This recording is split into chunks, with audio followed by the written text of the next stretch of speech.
Today marks our 10-year wedding anniversary, and I decided to invite my husband to come on the podcast to talk marriage, money, and being together for 10 years. We have no idea what we're going to talk about in this episode, but I hope you enjoy.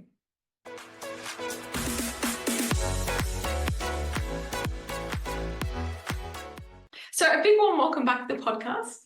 My husband, Shannon Wood. Thank you. It's been a while. I don't know. I've had you on a few times, but it must be years since you've come on the podcast, right? It's been, I think, I've only been on twice. It's been a long time. Yeah. It's good to have you back. So today is a very special day for us. It's our 10-year wedding anniversary. Yes, 10 long years married. Long. Luckily, emphasise the long. I thought that we could have a bit of a chat on the potty about running two businesses, parenting, all of the things. So maybe if we start, just because people probably haven't listened to that episode when you first came on, what's that story? Like, how did we actually meet, get married, all of that? You hit on me at a wedding. And I hit on you. Yeah. Sure. And yeah, I think I was one of two single people there that you couldn't resist. You threw yourself at me and we went on a couple of terrible dates from my end and it was a bit dicey, but yeah, here we are. We moved in literally within 6 months of meeting each other. Mm-hmm. And then Married within 18 months. Yeah. Pregnant on the wedding was literally within a month we were pregnant. Yeah. And yeah, so we've been married 10 years today, but we've got a 9-year-old and we've also got our 6-year-old as well. And we actually eloped. We didn't tell anyone we were getting married. It seems a bit weird to talk about it now, but yeah, we went to Mexico. We were Googling places in the world where you could have a legal wedding outside of Australia, and we decided to go to Mexico. And we're actually renewing our vows this weekend. We've decided we are going to get the family and friends together. It's not a huge event, but it should be really fun. And just before our first child was born, I started my business, which meant 6 weeks later, you're on maternity leave and people are like, so you're going to go start a business, you've left a safe job and you're going to go on maternity leave and you've lived in Sydney, you got a mortgage, your munchkin on the way, just married. What the heck, are you guys crazy?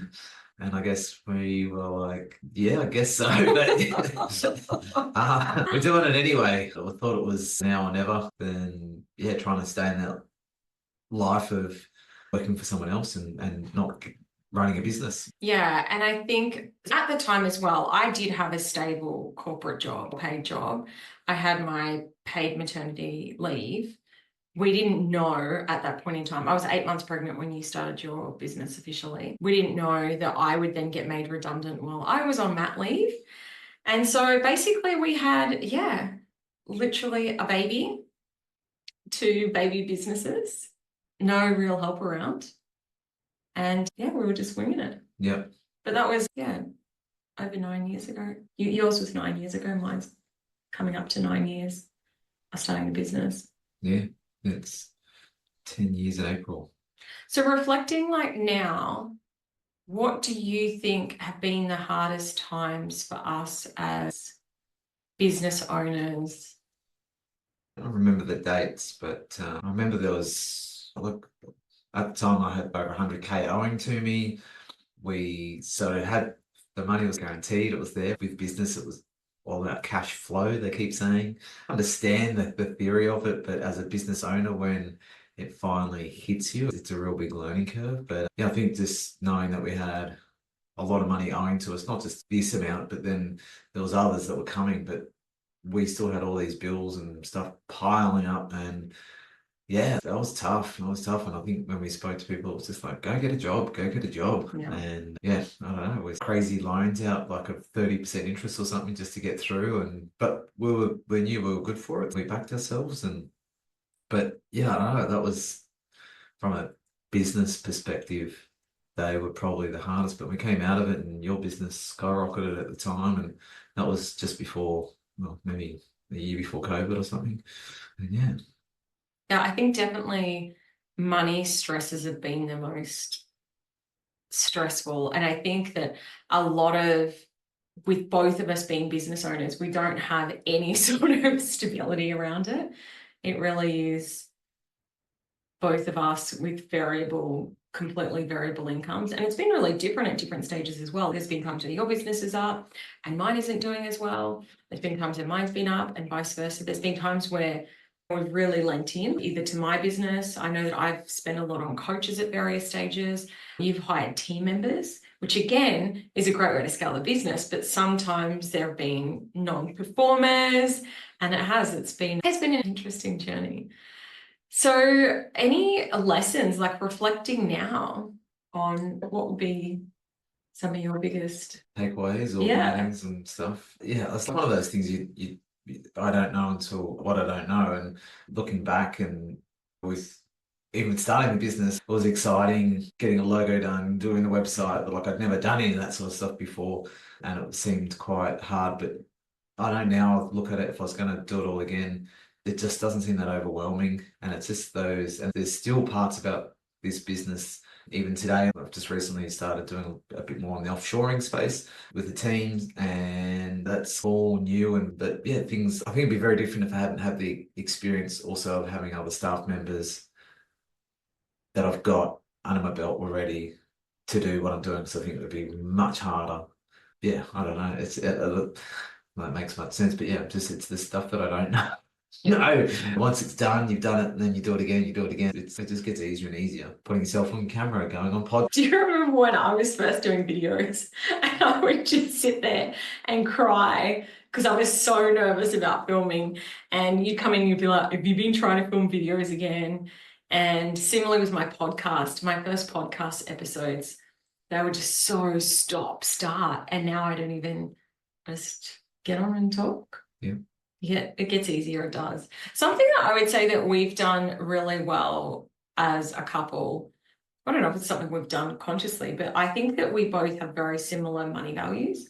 And something that I talk to a lot of business owners about, one person's really, they have certain money goals and the other one doesn't, or some people are really willing to lean into investments and other times their partner isn't. Whereas I feel like you and I are both pretty similar minded when it comes to money. We're both quite, what's the word, like open to risk?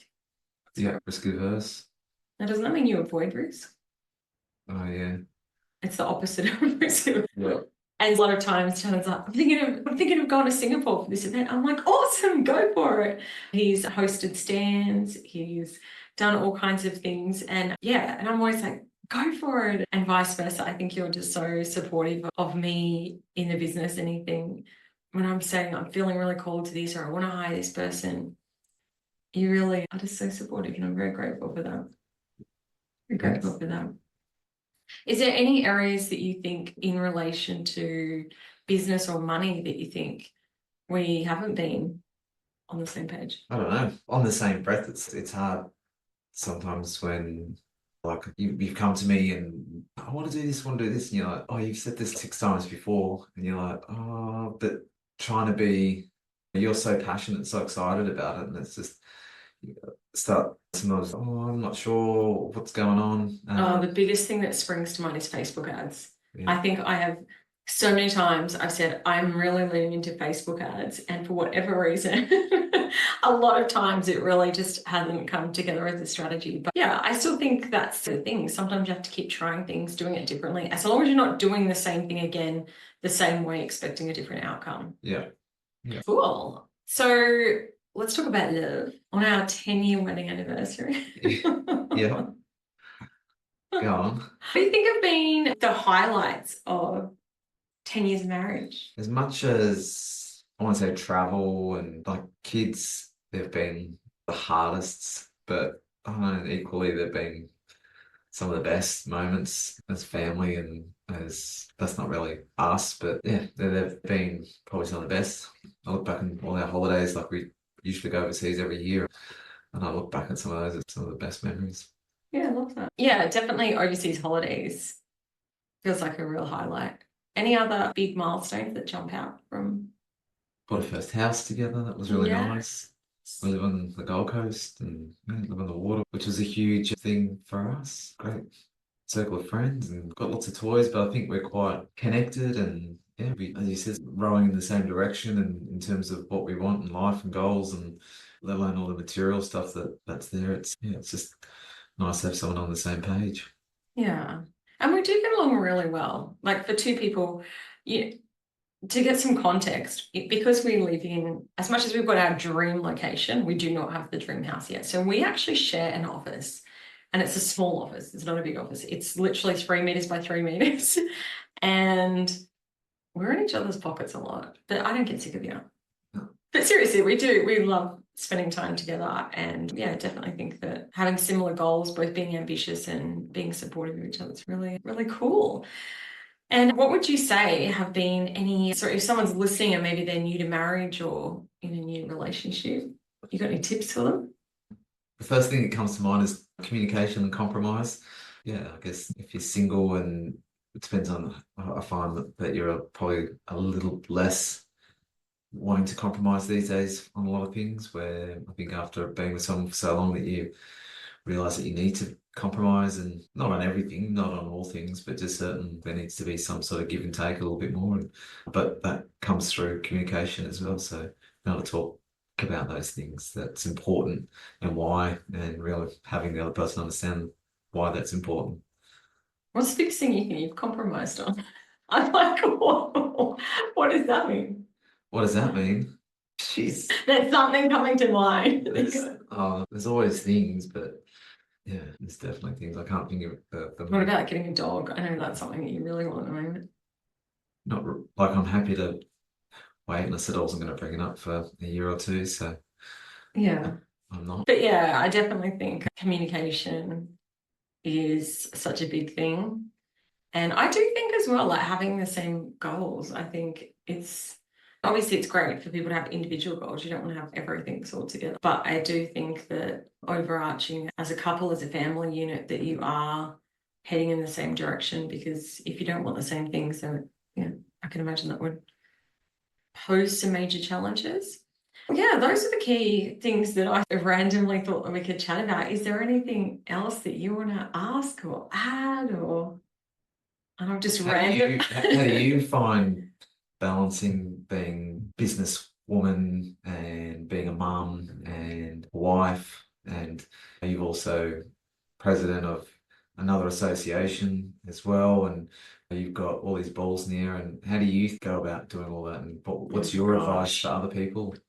See, I actually got asked this at a conference last week, and the truth is that I feel a lot of the time like I'm actually failing in certain areas, to be completely honest. I feel like one area, like our marriage might be going really well, and we're going on heaps of dates and we're spending lots of time together. And then our business isn't going so well, or usually the biggest area I think that we are struggling with at the moment is the kids, truthfully. Like parenthood is, I think this stage of life, I wasn't expecting how hard it would be. The kids are out of that baby stage, but now they've got emotions and feelings and trying to navigate through that. But look, I think the biggest thing that I do really well is that I always look after me first. And my gym, making sure that I have my time with my friends and that I get to have trips away and space and things like that. And I've always prioritized that. And actually, do you know who modeled that to me was you? It's true. I knew that was coming, but yeah. I'm not saying in a backhanded way, but something when the kids were younger was that Christian plays squash 3 times a week. He's a really good squash player, and he would never miss squash. Like when I had our second child, what did you take off? 2 weeks. 2 weeks. He still talks about it, and he's 6 years. He's nearly 7 years old in 2 weeks. You've always just said, this is my, because everyone's like, how's he so calm? And I said, because he takes his time. He goes and has his squash, and you're gone for a couple of hours at a time. Whereas I think with me, what I used to always do was that if the kids were having a meltdown or someone was sick, I'd miss my training.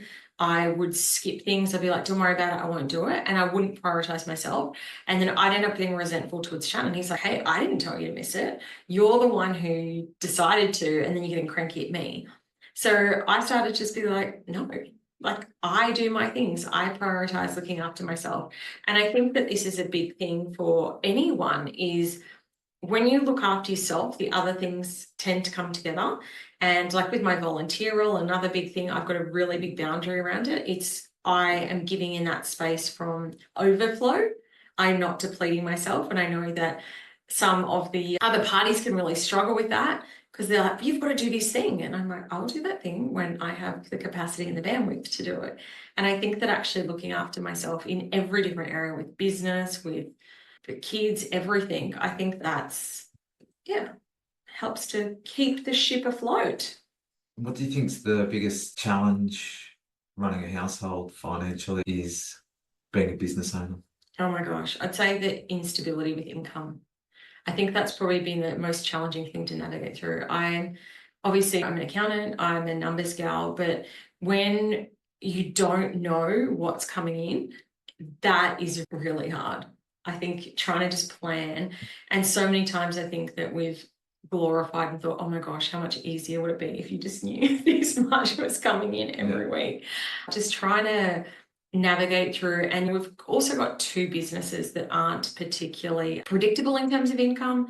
Shannon's business is very like lumpy, your income.